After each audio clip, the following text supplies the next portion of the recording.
Namaste.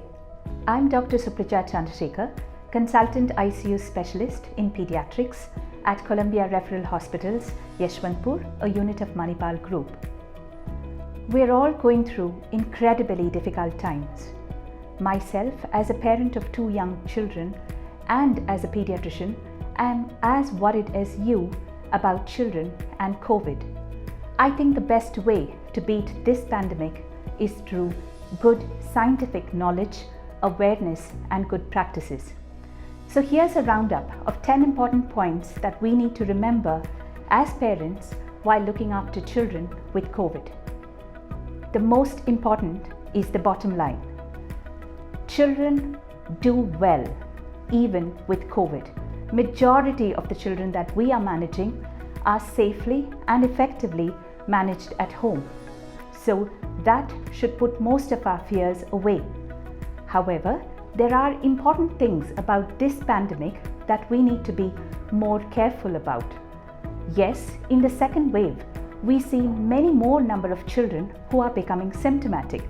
Although majority of them are mild and can be managed at home, there is a small group, about 5 to 10%, who develop moderate and severe illness where we need to recognize that early and bring into hospitals. Our aim is to avoid unnecessary hospital visits and hospitalization so that children are effectively managed at the place which is best, home. So a first one is a quick roundup of what are the symptoms that we need to look for. Remember, COVID in children can present as any symptom. The commonest being fever, as we all know. It could also range from upper respiratory tract symptoms like a simple cold, cough, throat irritation, change of voice, increasing cough, breathing difficulty, just feeling tired and lethargic in the adolescent age group, not wanting to eat, excessive cry, irritability, but more importantly, in the second wave, we are seeing children with tummy problems. Tummy pain, loose stools, vomiting is a common presentation this summer season. So let's keep a watch about any unusual symptom in a child. The first thing that should come up in your mind is COVID. So the next point is, remember, when the child becomes symptomatic, the next thing to do is to isolate the child. This sounds a bit difficult, especially with children, because it's so tough to keep a child alone in a room. It's possible in adolescents. They actually love it, being locked up in a room and they can do whatever they want. But in younger children, it becomes challenging. So our advice is, if you have a young child who's developed a cold and cough, it could be COVID. So one caregiver, it could be the mother, isolates themselves in a room with a child. If this becomes very difficult, the best way is reverse isolation, where you isolate the grandparents.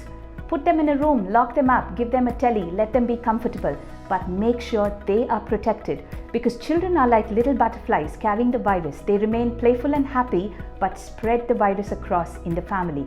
This wave is characterized by families entirely becoming positive because the virus is extremely good at spreading from one to the other. Now, let's look at what to do if a child becomes symptomatic. Now, if the child becomes symptomatic, for more than a day, it is good practice to get the test done. There are lots of facilities where you can come into the hospital and get a test done, or even just make a phone call and have a home visit to get the test. Now, it takes about 2 days for the reports to come. It is very important that we isolate the child immediately when the symptoms develop and not when the reports come. The moment we isolate during the symptoms, we can curtail the spread. The next important thing to do is to consult your regular pediatrician. Medicines are not important in pediatric COVID. What is very important is to monitor the child and practice safe home care. So what is this monitoring that we can do? The first and important thing is to make sure they don't have any danger signs. Now, what are these danger signs?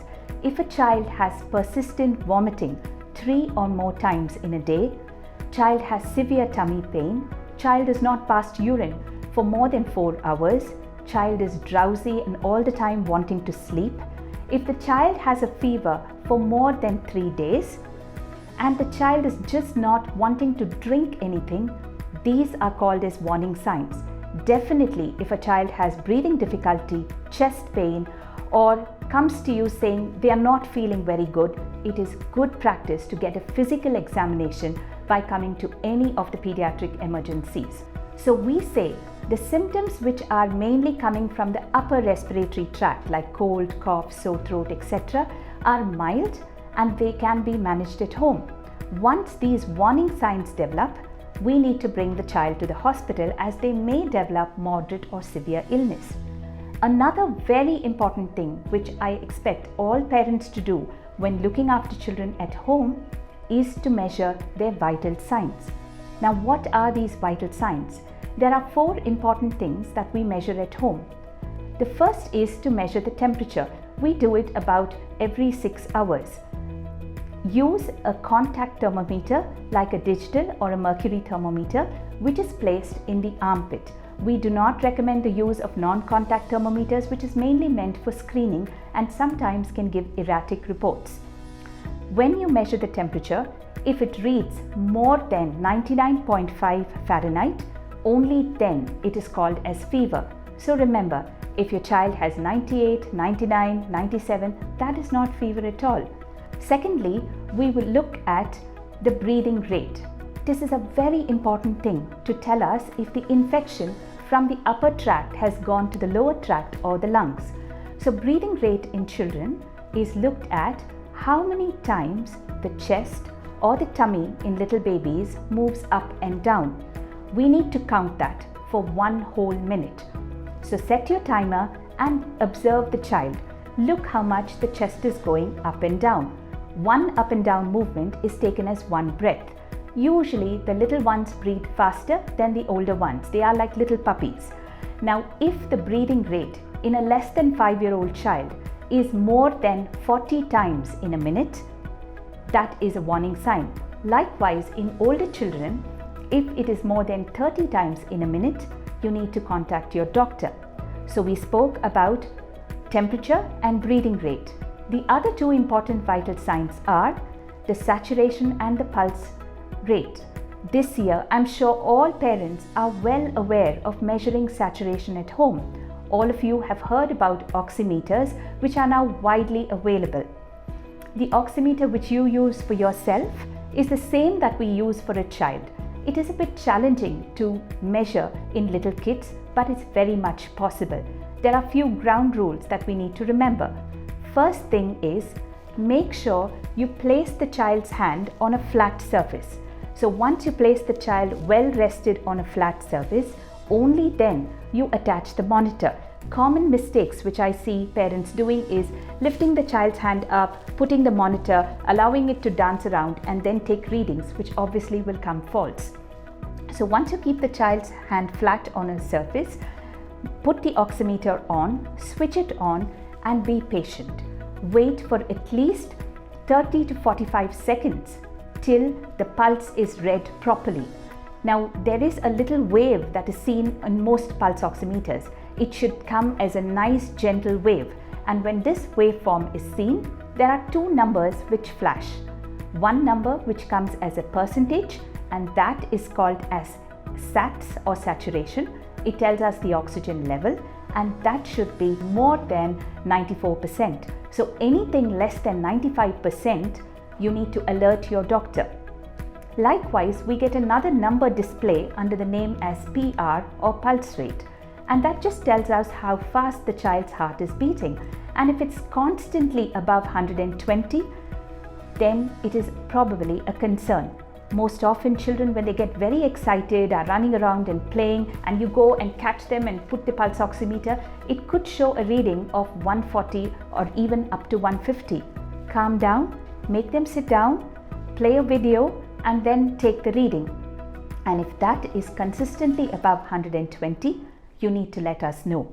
So a quick roundup of the vital signs: 1, temperature; 2, measuring their breathing rate; 3, the pulse rate; and the 4th, saturation that we see on an oximeter. And when any of these things go off, make sure you contact your doctor. So when a child is symptomatic, look for warning signs and do regular monitoring about 6 to 8 hours every day. What else can we do to children who are symptomatic? It's extremely important to hydrate them well. I cannot reinforce that more, especially during this summer season. Now, a child who is well hydrated, usually their temperature goes off very quickly. Children often need much more fluids during fever. But the mistake I notice most parents do is they focus on feeding their child solids. This is not the time to give them solids. If they want, they can have. But what is very important is to give them ORS, tender coconut water, juices, any of the liquids that they would normally love to drink. Make sure they pass urine every 4 to 6 hours. What about medication? There's a whole lot of information on social media on using various drugs, ivermectin, doxycycline, Fabiflu, and so on, remdesivir. They've all got celebrity status right now. The good news is we have excellent guidelines from the Government of India and Indian Academy of Pediatrics specifically designed for children. And it is very clear that children do not need medication unless they have severe or moderate illness. In other words, there is no need to give any medicines at home, no azithromycin, doxycycline, ivermectin for any child less than 18 years, unless of course specifically asked for by your doctor. What they need is only symptomatic medicines. That is, if they have a fever. What is fever? Any temperature above 99.5 Fahrenheit is called as fever, and if there is fever, we need to give them paracetamol. That's it, simple paracetamol as a syrup or a tablet, which is based on their age. And we could repeat that every 6 hours only if there is fever. So hydrate them well, paracetamol for fever, and maybe some decongestants like usage of saline nasal drops is a good practice to clear up their nose. Sometimes we use cold medicines to decongest their nose and their throat so that they can feel better. We can use honey and warm water. Antibiotics are not necessary. So please do not request your doctors for antibiotics unnecessarily. We'll be actually causing an epidemic of resistance unless it is prescribed specifically by your pediatrician. Now, when a child's symptoms progress, especially in the older child, the adolescents, or the very young ones less than 1 year, we may call them to hospital and use special medicines. Children who unfortunately may require oxygen or have breathing difficulties, it is only in those children that we consider medicines like dexamethasone or remdesivir. So, a roundup about what tests to do for your child. If the child has mild symptoms, no tests at all. Yes, no blood tests, urine tests, CT scans, X-rays, nothing at all. Please do not unnecessarily subject our children to any of these tests. It is only in moderate and severe illness that we consider tests. Of course, if a mild illness progresses and has warning signs, we as clinicians will prescribe tests according to the guidelines set by the government.